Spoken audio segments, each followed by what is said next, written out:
টানা দ্বিতীয়বার আইপিএলে শিরোপা জেতার স্বাদ পেয়েছে রয়্যাল চ্যালেঞ্জার্স বেঙ্গালুরু।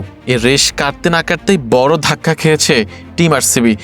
দলের নিয়মিত খেলোয়াড় অস্ট্রেলিয়ার টিম ডেভিড ফাইনাল জয়ের পরপরই পেয়েছেন বড় দুঃসংবাদ।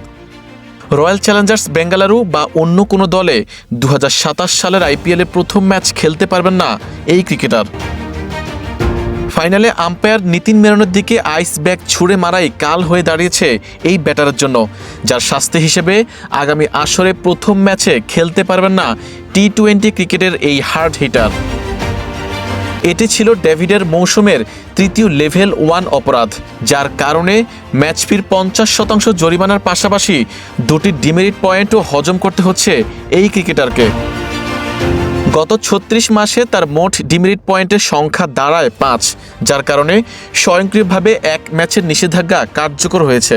আইপিএলের ফাইনালে গুজরাট টাইটান্সকে 5 উইকেটে হারিয়ে শিরোপা জেতে আরসিবির প্রথম শিরোপার জন্য অপেক্ষা করতে হয়েছিল 17 বছর।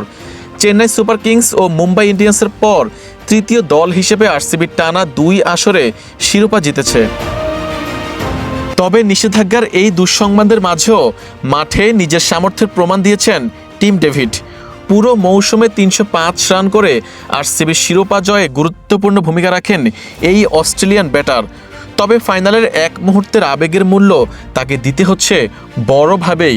এখন দেখার বিষয় 2027 মৌসুমে এক ম্যাচ নিষেধাজ্ঞা কাটিয়ে কতটা শক্তভাবে আইপিএলে ফিরে আসতে পারেন Tim David. Ariful Islam, yen sports.